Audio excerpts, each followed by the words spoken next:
You're a bitch. And is that your favorite word? It's my favorite B word. My favorite B word is Bible. No, blessings. Barbara. Blueberries.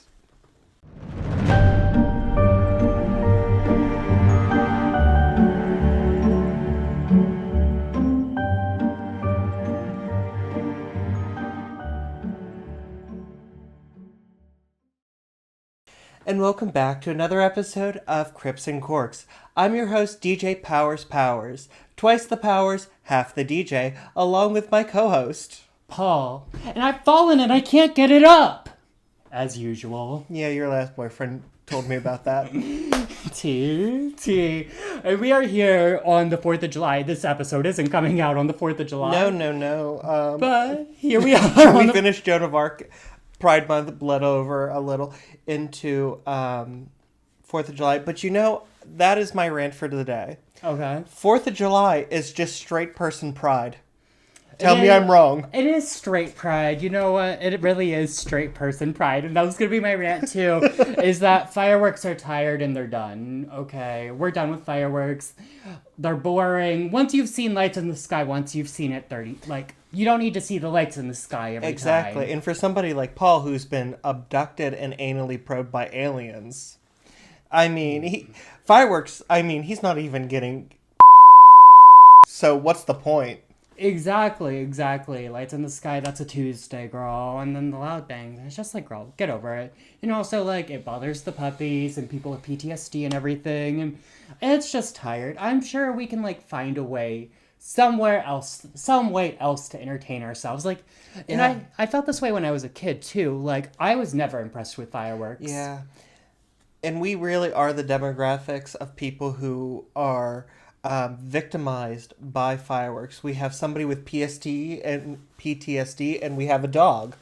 Yeah. Woof. Tell your friends. Hide your sons. Oh, God.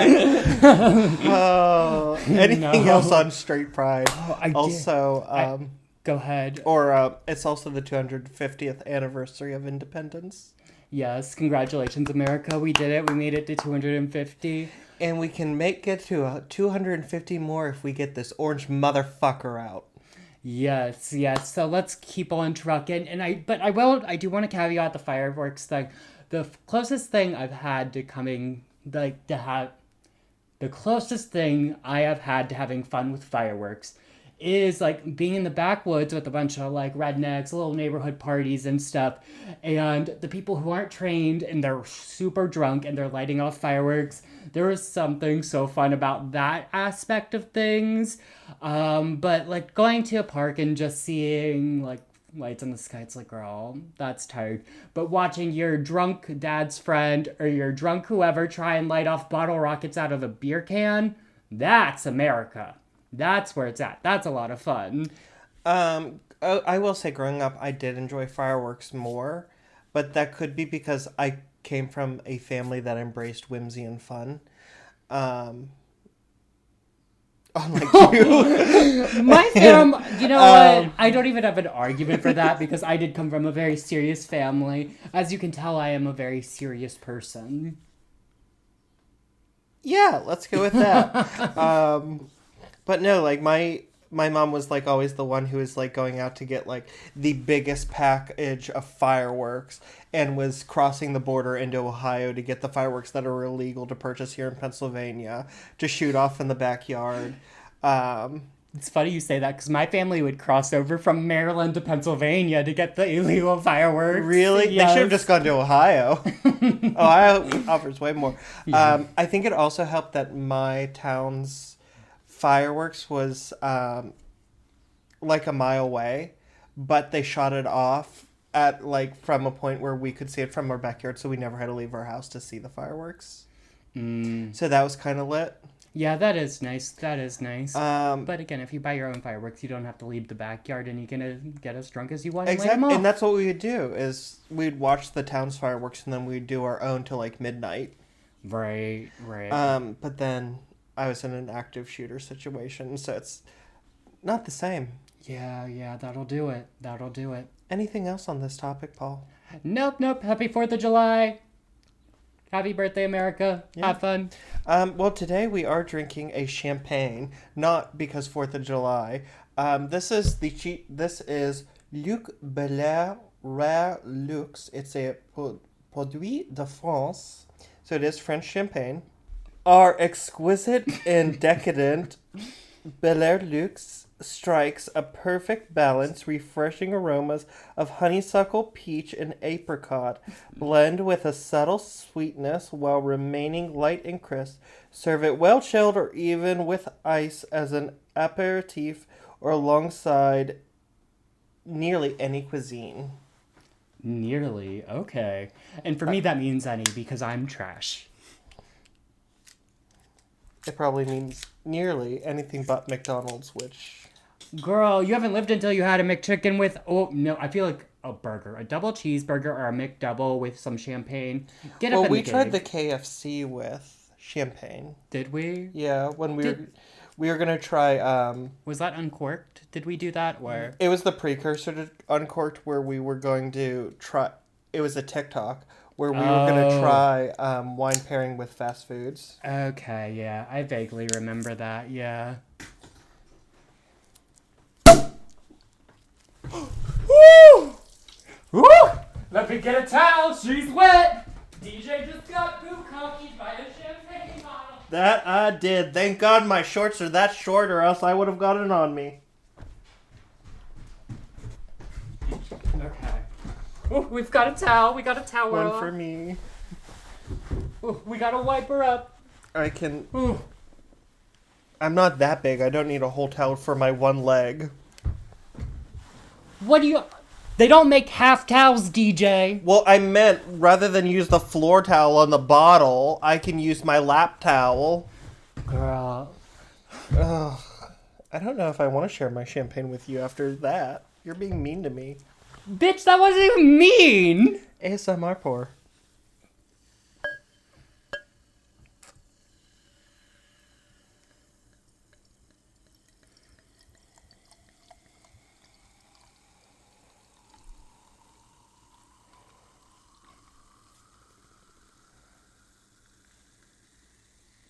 The trick is to pour it slowly.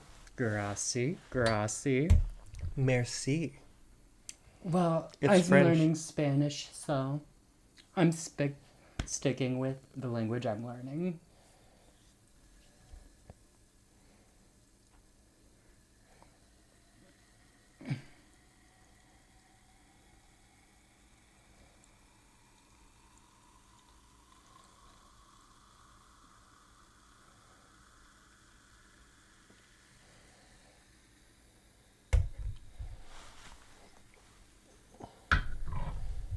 All right. Cheers. Cheers. Salut.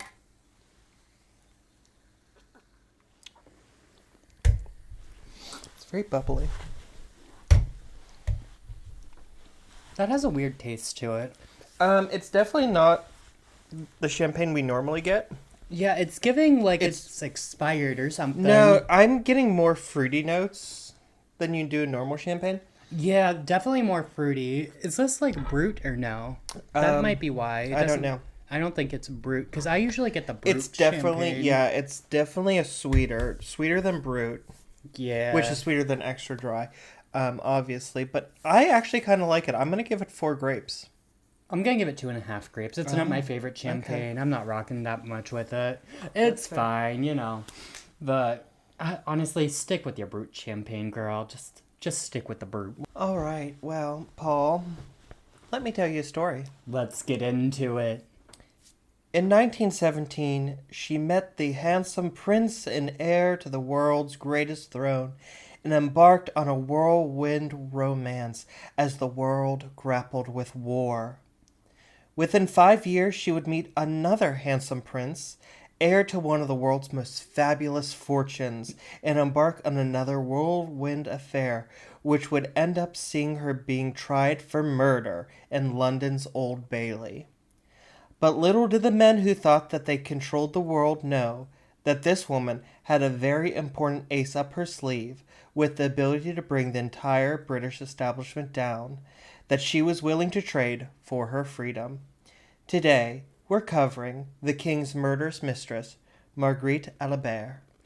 Okay, so we're back in Eastern Europe, and if you remember from last episode, I did challenge DJ to do something outside. You did, and I told you. I said on air, I've already picked up my next topic and started doing research, so the one following will not be in Eastern Europe or North America. And I can't challenge him to that because he did say that live on air. So we will grin and teeth or bear it because we are American and we actually have teeth, unlike the British.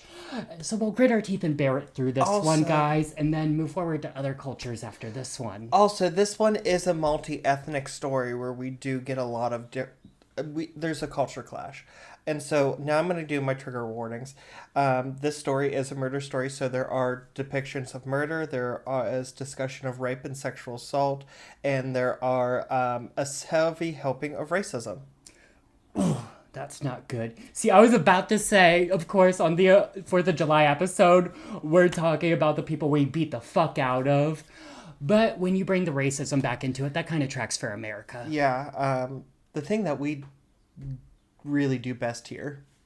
Yeah, I guess. No, well, actually, I will say, there are some other countries who do give us a run for our money when it comes to racism, for sure. Okay. Nah. Oh, go ahead. Oh, you want to finish that thought? No, it's all good. Okay. So, Marguerite Marie Alibert was born on the 9th of December, 1890 in Paris, France. Her mother, Marie Arnaud, was a housekeeper, and her father, Firmin Alibert, was a taxi driver. But like horse and buggy taxis. They didn't have cars yet. Okay. She would be followed by the birth of a younger brother when she was 11. Tragically, her baby brother died when he was 4 while she was watching him when he was hit by a truck. Damn, that's rough. We're starting off strong. It's giving Hereditary, which a little bit. That honestly thinking about that makes me so sick. Thinking about like if I was like babysitting my brother as a kid or something and he died, and that would be on my... Thinking about that shit makes me so sick. Like in Hereditary, where they're driving away from the party and his sister has her head out the window and he runs into the telephone pole. She gets decapitated and he has to go home. Crazy way to kill your sister. I know. Oh my gosh. It makes me sick to think about. So she was 15 at the time, and her parents were unable to forgive her for her lapse in judgment, which resulted in her baby brother becoming a pancake under a truck. Happens to the best of us. And so they sent her to a convent school, which taught her nothing but singing. That's interesting. Well, I guess they had to teach her like prayers and shit too. Like no, because after a while, like they were like, well, you're here and all you're doing is really singing, so we're gonna lease you out as a domestic servant to local families. Okay. So like they were teaching, but she wasn't learning type thing. A lot of she might have been learning. Most of the sources I read, it was heavily on that her family wasn't able to pay as much as the other families. So they kind of just taught her singing because she was good at singing, and that was the only thing that they were really willing to teach her. Okay, that makes sense. Despite the strict watch she was kept under by the nuns, she soon became pregnant by one of her outside employers, but refused to reveal who that father was. Oh, spooky. I wonder who it is. At it's the age James of... Dean. The breakfast sandwich guy. That's Jimmy Dean. James Dean is the movie actor. They're not the same person? No. Wow. All these years. That's crazy. I thought I was eating out Jimmy Dean all these years, or James Dean.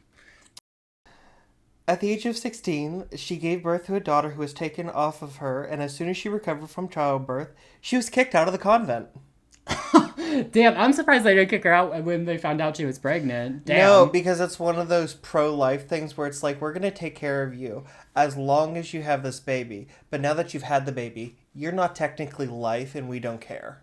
With no family or friends or references to help her land a decent job, Marguerite turned to sex work to get by. Hey, girls gotta do what a girl's gotta do. She needs money, she got the puss, the men want the puss, okay? Yeah. Prostitution is the oldest profession for a reason, okay? Girls gotta earn a living and there's no shame in that. Exactly. There is no shame in it. Exactly. That wasn't a joke. There really is no shame in it. So she began by working on the streets and bringing anyone who could pay back to her squalid little room. Okay. But eventually she took a part-time job in a cabaret as a singer, which earned her extra money both from her performances as well as being able to attract a higher-up clientele. Okay, icon, legend. Okay, I'm living for her story so far. Well, not... Okay, I'm living for, like, the singing part. I guess I'm not living for the entire thing, like getting pregnant and then all the misfortunes that have fallen upon her. But I'm living for this part.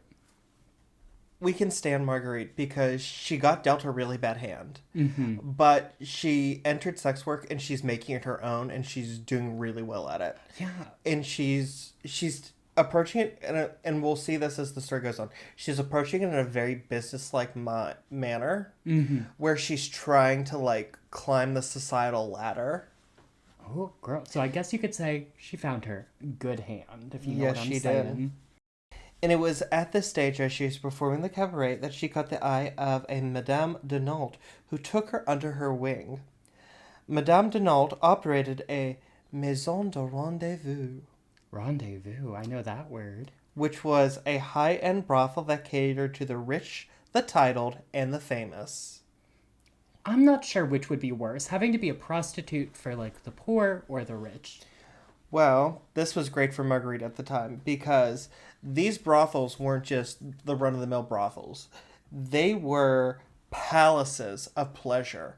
They were richly decorated with gold gilding, fabulous fabrics, antiques, and art. Like, it was like going into the Palace of Versailles, but for sex. Okay, we need to bring this back. That sounds iconic. It was, like... That sounds...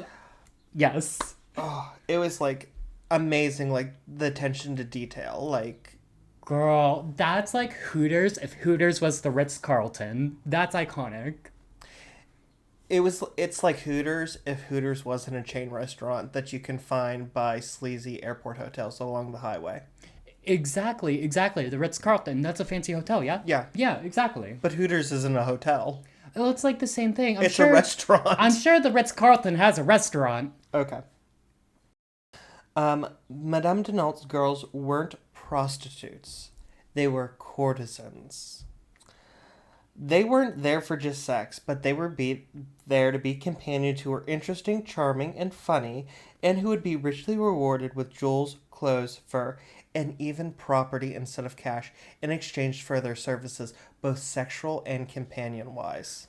Madame de Nault would educate her girls on art, history, politics, business, so that they could talk with their clients. And it would be unsurprising to go out to a fancy restaurant or the opera or a high society party and see half of the men there not with their wives but with these courtesans. And nobody would bat an eyelash because it was like, well, it's not a prostitute. Girl, that's giving Host Club. If you've ever seen Iran High Host Club, you know what I'm talking about. They go and you're hiring these men just to sit there, have a good time and stuff. I mean, in Iran, they weren't having sex, of course, because it was a high school, but it's very giving that. Paying to have someone keep you company, not just for the sex. You're paying for the conversation, doing the thing, which I appreciate. I like that too. That's fun. It's very Pretty Woman, where like Richard Gere hired Julia Roberts to be like his companion. And to have really great sex. See, love that. Stand that. Many of the world's most famous courtesans over history would become influential in the world of politics and the arts. such as Madame du Barry, who started out as a courtesan before catching the eye of King Louis XV of France, who raised her to the aristocracy, showered her in jewels, and moved her in the Palace of Versailles. And she was known for being a great collector of jewels. My kind of girl, my kind of girl. Get those jewels. Another famed courtesan who made well was Theodora, who began as a prostitute in Constantinople during the Eastern Roman Empire, caught the eye of Roman Emperor Justinian, who married her and made her empress. Period. Okay, so the girls are moving up in the world. That's what. So, I like, see. these Awesome. are not the run-of-the-mill. Like, this is not the girl working down on the corner. Right, they're not the Les Mis prostitutes. No. These are the high-end prostitutes, okay? They're not giving Anne Hathaway losing her teeth and shit. Exactly. Now, Marguerite grasped this new role with gusto and was determined to wring everything she could out of the position and out of the men who sought out her services as Europe best in the golden glow of the Gilded Age. So remember, the titans of industry, the titled aristocracy, the royalty, they're bringing in all this money and there are no taxes. And they don't have to pay their servants all that much. So they just got money to spend. Must be nice. Right? So, like I said earlier, these courtesans would often be kept as mistress by a particular wealthy client who would install them in a little apartment of their own so that they could come and go as they pleased. Meanwhile, if they couldn't come, the courtesan would just take another lover for the evening. Okay, period. Okay. And they would keep the late afternoons free, and they were called Les Femmes à 5 heures, or the women of 5 o'clock. The women. Because that's when the assignations would happen. It's 5 o'clock somewhere. Now, Marguerite's first keeper, I don't know. She was first mistress too. Okay. She was first mistress to André Miller, the son of a wealthy wine merchant who even sold wine to the Pope in the Vatican. Interesting. Okay. André bought her a luxurious apartment in one of Paris's chicest neighborhoods and financed her lavish lifestyle that included clothes, jewels, horses, and cars. She rode horses. It was just funny how you said horses. You said horses. Horses? As she continued to see him and take on other clients, she developed a method in which if she got the same gift from multiple suitors, she would keep one and return the rest to the store for cash to make a tiny little profit on the side. And she would keep one so all of her suitors would be like, yeah, I bought her that. Iconic. I mean, she's a businesswoman, and we love women in STEM, so we stan. Her and Andre were together for 6 years despite the fact that Andre was married to another woman, and Marguerite even took his last name as her own and presented himself as his wife, Madame Miller. Madame Miller. Okay. Yeah. She, till her dying day, insisted that they were married. Now, in 1913, she ended the relationship when Andre became jealous of the attention Marguerite got from other men, but she kept the apartment, gowns, and jewels that he had bought for her. She moved on to the extremely wealthy British Duke of Westminster shortly before his famed liaison with up-and-coming fashion designer Coco Chanel. Oh, okay, okay, that's interesting. Yeah, so she taught the Duke a thing or two before he went on to Miss Chanel. Okay. Now, this grand, lavish world basking in the glow of no taxes and unrestricted income and no minimum wage, all came crashing to a halt when World War I broke out in August 1914 and put Marguerite on a collision course with the man whose life she would change. Don't you hate when that happens? You're living the dream and then war breaks out and it just ruins everything. But she still kind of was living the dream. But this was the catalyst that made it possible for her to meet the man whose life she would change. Oh, okay. Prince Edward Albert Christian George Andrew Patrick David was born in 1894 to Prince George, Duke of York, and Princess Mary, Duchess of York. David, as he was called by his family, was third in line for the throne of the United Kingdom and its vast empire, ruled over by his great-grandmother, Queen Victoria. I have an unpopular opinion.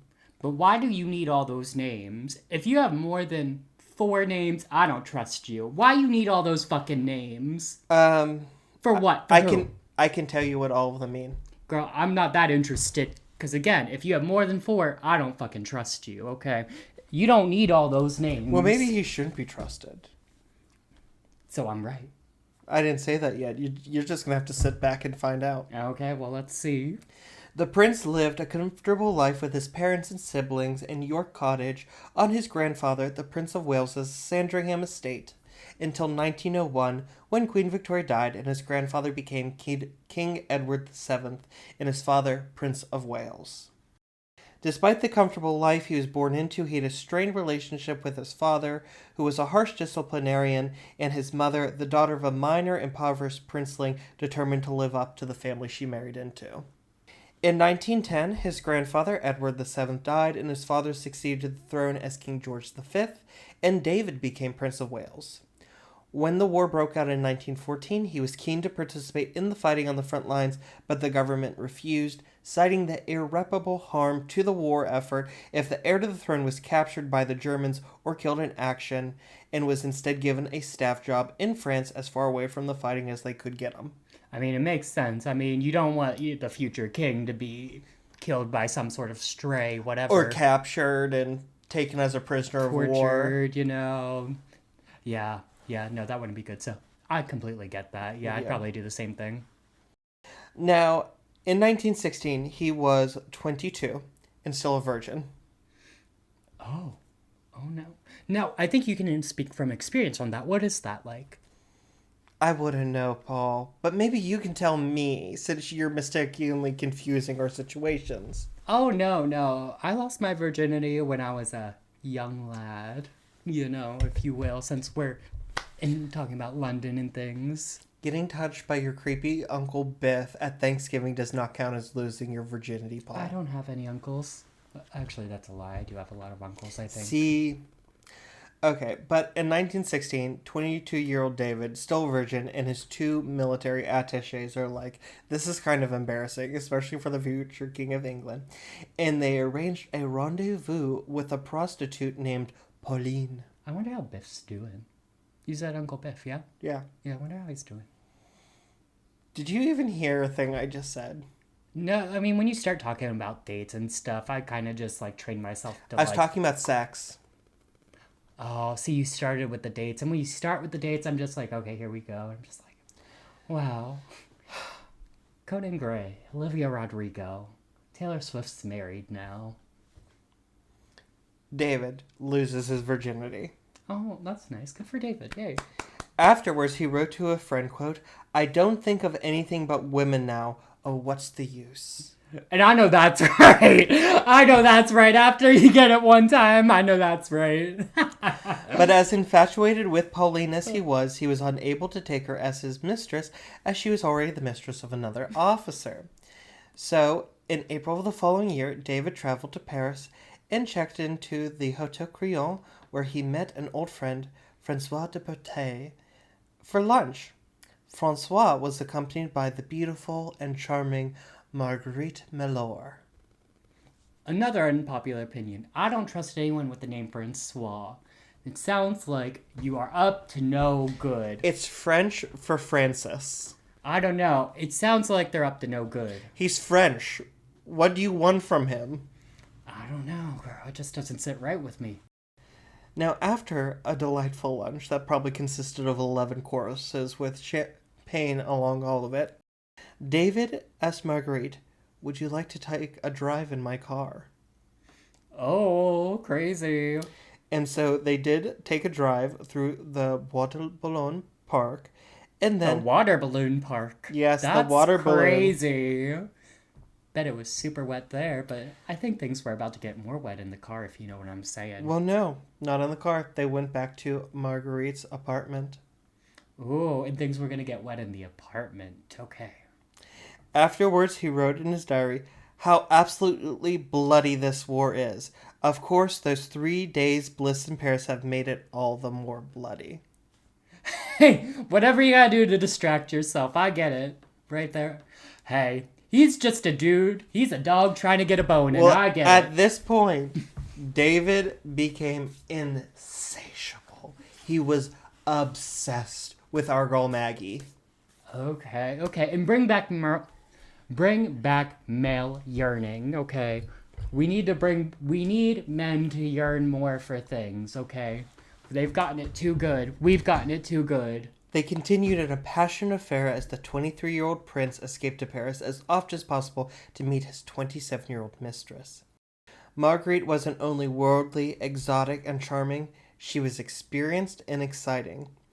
David often wrote how excited he was at the sight of her in her horseback riding habit and carrying her whip, an insight into some of the things the courtesan introduced to the heir to the British throne. Alright, take away the sexual aspect things of this. This is actually, like, kind of romantic. It's, like, kind of cute that he's, like, obsessed with her and so, like, infatuated with her. Like, it's kind of a cute story if you take away all the sex stuff. Yeah. They did exchange gifts. He got her fine chocolates that were unavailable in France due to the war. She got him erotic literature. Oh, okay. They also exchanged lengthy and often explicit, with 3 X's, letters. Legendary. Now, David was known all of his life to write long, rambling, nearly incomprehensible letters. And these letters to Maggie were no different. In these letters, he described his apathy towards his family. Mm-hmm. On the death of his youngest brother, John, from epilepsy, he wrote his death was, quote, little more than a regrettable nuisance, unquote, and described his little brother as the, quote, poor boy had become more of an animal than anything else. He's the one to talk. He's the insatiable one. Calling him an animal? Okay. He also wrote that it was his parents' fault. He had to lead a life of responsibility and duty and not one of parties and dancing and cocktails like he wanted. I don't know. It sounds like he's having a really good time right now. Like, I'm not sure exactly what he wants more. Mm-hmm. He described his father as an overbearing tyrant who had forced his hobby of collecting stamps on his sons rather than encouraging them in their own hobbies. How dare he make me collect stamps? Okay, but that is the nerdiest shit to try. It's like modern day dads trying to get their kids into trains and shit. Yeah. It's like, girl, we've got the internet. We're not doing all But here's the thing. It's just one of those things that all dads try to force their hobbies on their children. My dad's really into cars. He always wanted me to be into cars. Yeah, my dad's into cars too, and I just never got into it. I don't know. I just never really got into it. Nothing against cars, but... And he described his mother as having, quote, ice water in her veins instead of blood, unquote. She's as cold as ice. Yeah, so these letters were really sacrifice my love. These letters were not flattering. Mm-hmm. In 1917, David was moved from British command in France to British command in Italy.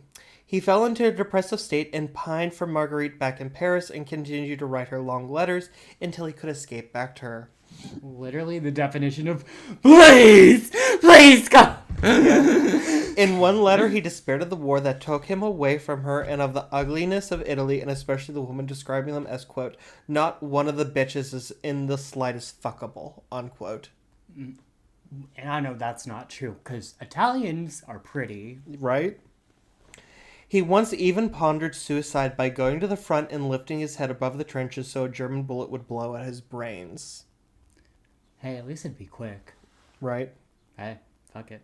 Now, despite how obsessive he was in love with her, by November 1918, he broke off the relationship suddenly and without word. Oh. The war ended and he just went back to England.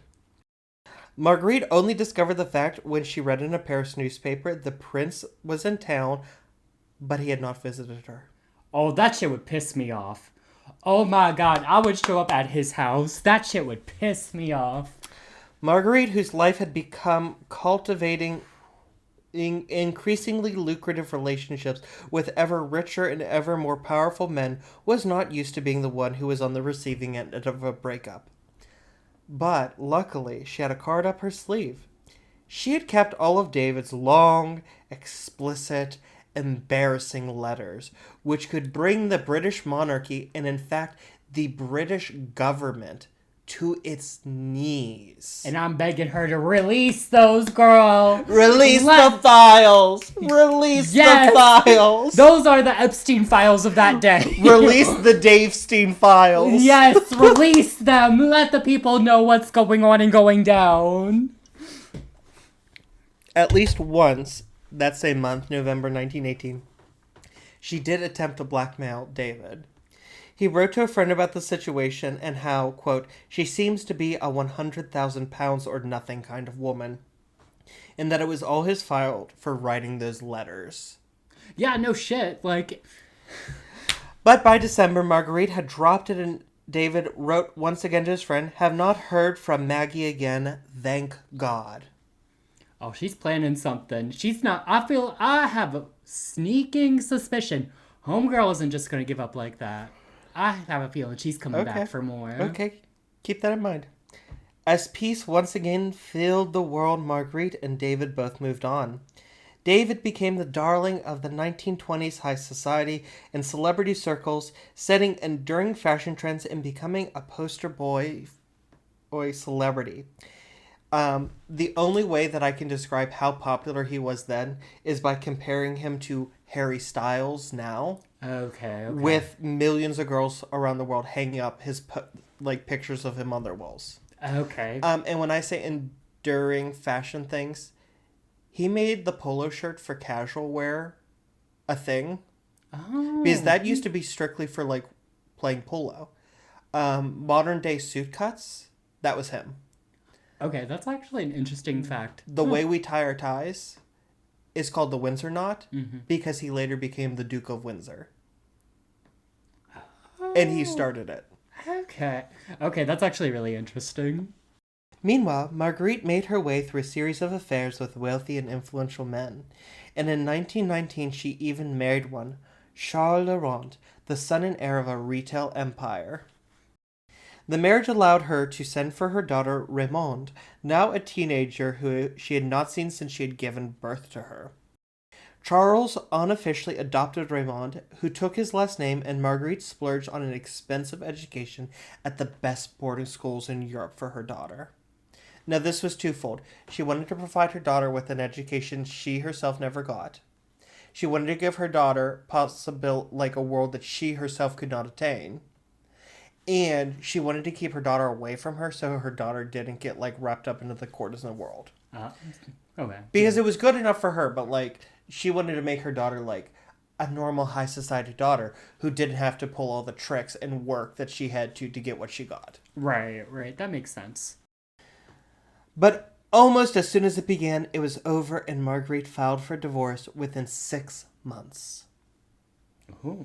Despite her filing for divorce, Charles still gave her a large divorce settlement, which included her Paris apartment, a stable full of horses, a car and driver, and a lifetime annuity.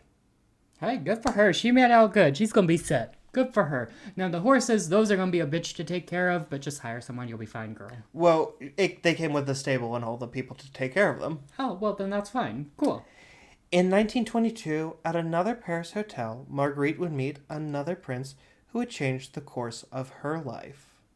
Ooh, another one. Yay. Prince Ali Fahmy Bey was the son and heir of a fabulously wealthy Egyptian family who was so fucking fabulously wealthy that he rebuilt part of Cairo, and so the king of Egypt made him a prince. Was not royalty. Just spent so much money on Cairo that the king was like, you're a prince now. Hey, I guess money can buy a lot of things. Yeah. The two conducted a whirlwind affair, at the climax of which he proposed marriage. I should point out that at this point, he's 22 and she's 30. Wait. No, he's 22 and she's 32. Okay, weird, but not a sin. Rather than pausing and considering what this would mean... Actually, I'm going to caveat that. That's not, that crazy weird. As far as age gap relationships goes, that's not, that insane. It's not weird, but for this era, a younger man dating an older woman is kind of weird. Proposing marriage to an older woman is kind of weird. Mm-hmm. Okay, I could see that. Yeah, that makes sense. Rather than pausing and considering what this would mean, the cultural impact, as she would have to like leave her world behind and like adopt a new culture because her husband was Egyptian, she threw herself at the chance to get the title of princess. La princesa, if you will. Exactly.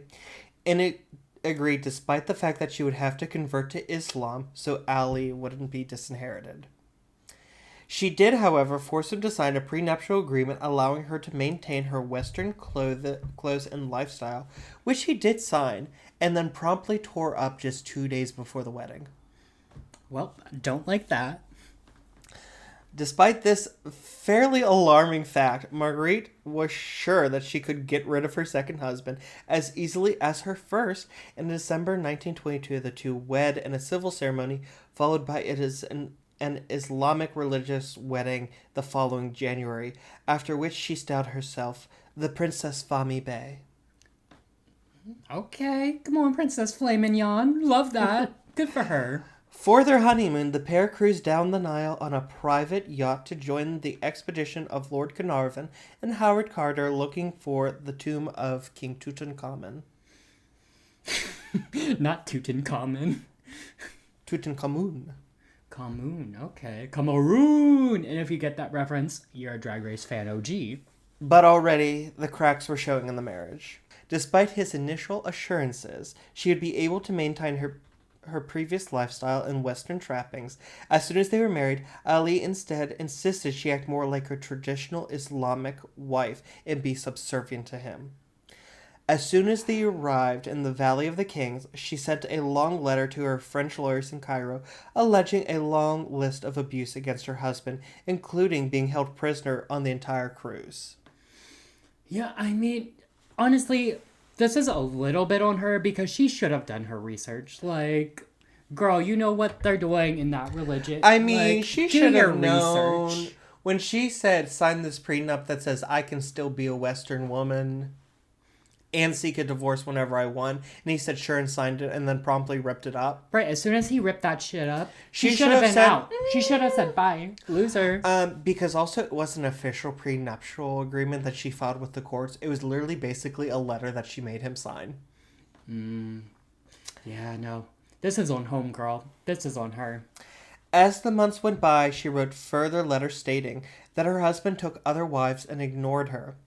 That when he did ignore her, he routinely beat her as the servants watched. Like he would make servants watch him beat her. That he brought in hired thugs off the streets of Cairo to beat her, but insisted the pleasure of killing her be his alone. That she was kept prisoner in her own home and unable to return to France to see her daughter, and that he refused her right to seek a divorce. Yeah, that's not good. No. Homegirl's going through it. No. Yeah. In July 1923, the pair traveled from Cairo to London for the social season and checked into the legendary Savoy Hotel.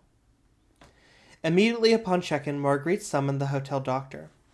Once he arrived, she complained of painful hemorrhoids that she claimed were a result of him anally raping her and alleged that he was a closet homosexual, then still legal in England and punishable by death in most Islamic countries, and demanded he write a formal certificate of the injury for her. That's a lot, but if... Yeah, that's a lot. No comment. Moving forward. I will say, in her quote to the doctor, she downplayed the rape part, upplayed the anal part. Mm-hmm. Because back then, like, you didn't talk about anal sex. However, being a prostitute, it is highly unlikely that she had never had anal sex before. Period. Okay. On the night of July 9th, the pair went to the theater to see a production of the operetta The Merry Widow. And afterward, in their suite, Ali offered Marguerite the chance to start over and reset their marriage. Yeah, I know I've been beating the shit out of you, but why don't we just start over, babe? Well, we don't know if the beatings were legit. We only have her letters to her lawyers to attest that. Yeah, but, like, domestic violence, like, if they say I'm sorry, they're going to do it again, Yeah. and they're not sorry. They don't want you to leave. Just playing devil's advocate here.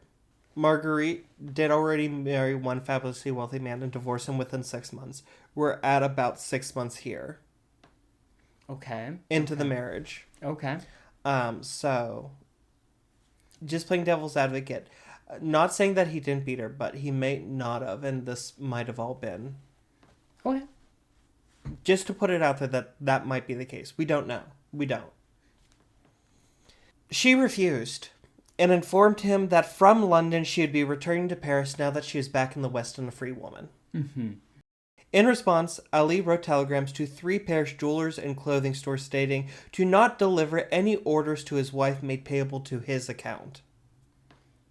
Okay. So he's basically cutting her off financially. Okay. At 9 p.m., Ali left the Savoy to go to a nightclub and Marguerite went to her bedroom. Shortly after he left, one of the largest thunderstorms in years hit London. At 2 a.m., Ali returned to their suite, and half an hour later, a porter heard 3 gunshots ring out. He rushed to the family suite and found Marguerite standing with a literal smoking gun in her hand, pointed at Ali, who was slumped against a wall with 3 bullets in his head. She dropped the gun and looked at her husband and said, "What have I done, my dear?" before turning to the porter and saying, "I lost my head." Which basically meant like... She was angry. Yeah, like, passionate. I lost my head. Right. Ali was still alive somehow and was rushed to Charing Cross Hospital where he died of his wounds at the hands of his 32-year-old wife within half an hour at the age of 23. Okay. The fact that Marguerite chose until they were back in the West to stand her ground against his attempts to reconcile before shooting her husband with a gun she admittedly kept under her pillow and had been carrying around in her purse all led to this being a premeditated murder. But after years of skillfully getting what she wanted from men, this had all made Marguerite a very skilled tactician. She had killed her husband in London, the beating heart of the empire spanning the globe that held 1/3 of the total global population, and whose colonialist government and judicial system would favor the white, beaten European wife over the savage brown Muslim husband. I see what you're saying. Yeah. And if that was not enough, she still had the stack of letters which could embarrass the entire British monarchy and bring its heir down. Okay. Marguerite made no secret that she possessed these damning letters, and word soon got back to the British government, and soon a deal was worked out. Marguerite's past as a courtesan would be banned from being brought up in trial, thus protecting the reputation of the prince who was her former lover, in exchange for the letters back. On the 10th of September 1923, exactly 3 months after the shooting, Marguerite went on trial for the murder of her husband, while the Prince of Wales was conveniently sent for a coast-to-coast tour of Canada, 3,000 miles away. Stunt shows and shenanigans, girl. But, I mean, it's the British court, you said, yeah. Mm-hmm. I mean, the British court is gonna protect their king. Like, none of this is surprising. Like, this isn't new information. Like, none of this is surprising. I know. I was like, Paul's gonna complain about this episode at first, but I'm going to feed into every, like, terrible thing he's ever said about, like, the British and colonialism ever. I mean... And conspiracy theories. We all know Paul loves a good conspiracy theory. Don't tell him about the McDonald's chicken nuggets. Girl, I'm gonna eat those nuggets no matter what. You could tell me. Like, I already know there's slime and all that, whatever. If I cared that much, I would have stopped years ago. Now, Marguerite was defended by Sir Edward Marshall Hall, one of Britain's preeminent lawyers of the era. She was not pleading not guilty. Well, she can't plead not guilty. I mean, everyone knows she fucking did it. There was a witness. Like, she had basically already admitted to it. Like, girl. But her defense strategy was to claim to be the victim. Right. Which she was building up to before. Yeah. But she movingly and tearfully spoke of the abuse at her husband's hands. Her lawyer, Hall, described Ali, quote, a monster of Eastern depravity and decadence whose sexual tastes were indicative of an amoral sadism towards his helpless European wife, end quote. In his closing argument, he would even implore the jury, quote, "Open the gate and let this Western woman go back into the light of God's great Western sun." End quote. Interesting. So this is very much, this is not murder trial. It's the white woman or the brown man. Yeah, that's very much what it's giving, for sure. Now, the prosecution did try to argue that it was indeed premeditated based on the readiness of the weapon and the angle of the shots, but logic was no match for racial bias, as it never is. Bury that, yeah, unfortunately. The judge even concluded, quote, "We in this country put our woman on a pedestal. In Egypt, they have not the same views," end quote, and urged the jury towards a verdict of justifiable homicide. The jury deliberated for just half an hour, the same amount of time from the moment Ali was shot until he died, before acquitting Marguerite on all charges. I mean, I'm not surprised at this point. After everything we said, yeah, I'm not surprised. Marguerite returned to her palatial apartment in Paris and styled herself as Princess Marguerite Fami. She soon sued the Fami family in Egypt for her share of her husband's estate, but the Egyptian authorities rejected her acquittal and dismissed her claim on the estate outright, stating that she was indeed a murderess. Yeah, okay, interesting. Yeah, well, it is their son, so, like, okay. Now, despite the fact that he got off scot-free from the consequences of his actions in this, David did not fare quite as well as his first love. He continued as the darling of the British Empire throughout the 20s and 30s, but in the background he would have a series of long-term love affairs with married women, such as Mrs. Frida Dudley Ward, the wife of a British member of Parliament, and the American-born Lady Thelma Furness, married to an English peer. Lady Furness would introduce him to her fellow American friend, Mrs. Wallace Warfield Simpson. And when I say she was Mrs. Wallace Warfield Simpson, her first name was Wallace.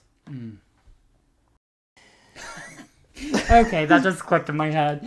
A woman named Wallace. A woman named Wallace. I bet she was ugly as shit. That's crazy. What's crazy is she was born Bessie Wallace Warfield. She said, "I don't want to be called Bessie. That's a cow's name. Call me Wallace." That's not even any better. It's giving lesbian. It's giving butch.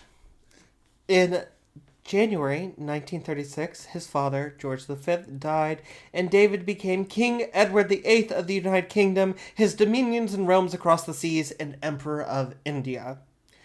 But in September of that year, Mrs. Simpson filed for divorce from her husband, and the king informed his government he intended to marry her, instigating a crisis as the government, along with his entire family, refused to accept the marriage. On December 10th, 1936, after being king for less than 11 months, he abdicated the throne to marry the woman he loved and went into exile. He was succeeded by his brother, the Duke of York, who became George VI, who refused to allow his brother and wife back in the country, a policy also adopted by his daughter, Queen Elizabeth II. David, now called the Duke of Windsor, lived the rest of his life fighting off boredom, calling his relatives for money, and stooping to having to become a paid sponsor for products like soap to get by to afford his mansion in the Bois de Boulogne, where he went for that first drive with his first mistress, before dying in relative obscurity in 1972. Yeah, pardon me. I don't feel that bad for him, honestly. No, but it's kind of like wild that he went from being the most famous man in the world to buy this soap so I can afford my rent. Girl, it's like those TikTokers who have to go on TikTok Live and beg for stickers. Right. For money. Or, yeah, I think they're like stickers or gifts or whatever. As for Marguerite, she really got the large end of the stick. She continued to live a lavish lifestyle in Paris with her daughter and eventually grandchildren, wrote a highly embellished memoir of her life, and died in 1971 shortly after turning 80. Mm-hmm. As her family went through her belongings, they discovered two things. Firstly, that Marguerite had not put her courtesan lifestyle behind her and had 5 further marriages and quick divorces after her marriage to Ali, all increasing her wealth. Don't hate the player, hate the game. I mean, the men know her about her past. It wasn't a secret. Exactly. Don't hate the player, hate the game. And a small collection of letters written by the then Prince of Wales to his first mistress, which she kept as insurance for all those years, despite having promised to turn them all over to British authorities. And that's just smart. That's just being a businesswoman. In the end, like always, Marguerite held all the cards. As she should. Yeah. So, I know at the beginning you made a lot of fun about the story, but Yeah. in the end, I feel like it's really like interesting and like this woman. Yes. We don't think of sex workers as like legitimate business people, but this story really shows. I mean, she was a blackmailer, and she might have premeditated murder against her husband, but she was a businesswoman. She calculated yes. every move to increase her wealth, her standing, and the ability to provide for her family. Yeah, very that. And I want to be very careful with how this episode is ended, right? Because just because, like, there's... You should believe people, right? Just because in this, like, instance or whatever that maybe she lied about, like, the Yes. rape and everything like that, still believe victims. Believe victims, but it's just... Because it does happen. In the story, we don't know who the victim is. Was it Ali? Right. Was it Marguerite? Because if Ali was an abuser, he really deserved what was coming to him. But there's just something, and it has nothing to do with the sex work. It has everything to do with the blackmailing of the prince. Twice she blackmailed him. As well as the fact that she has this pattern of marrying wealthy men and seeking quick ends to the marriage to get money. Right. And that Ali didn't fit into that mold. That she had to get rid of him another way. And so that she did collect this list of abuses to help herself. Whether it was going to be the abuses would get the marriage ended or whether it would get her off in an eventual murder. Right. Yeah, no. And I do also want to caveat too that just because a person did things in the past doesn't mean you should not believe them about things they're alleging in the present too. Do I think she probably lied about this? Probably. Maybe. Yeah, I mean, it seems like too perfect of an opportunity. Yeah, you know what I'm saying? I mean, at best, like, strictly on the surface, like, she was the victim. She tricked her husband in going back to the West so she could escape. Right. Because it's very, as a Western woman, it's very easy to escape your husband and your marriage scot-free. In the very strict traditionalist society of Egypt at the time, that was not the case. Right. Yeah, and honestly, I do believe that she probably did experience things that weren't cool in Egypt. Yeah. I mean, women aren't treated that great in that sort of environment. So part of me can't blame her because, yeah. But also maybe she was treated like a queen. Like, there's so many things we don't know. Yeah. This was really a really hard episode to write because the only sources we have are Edward's letters. Right. And his diaries. Maggie's very embellished memoir in which she outright lied about many, many things.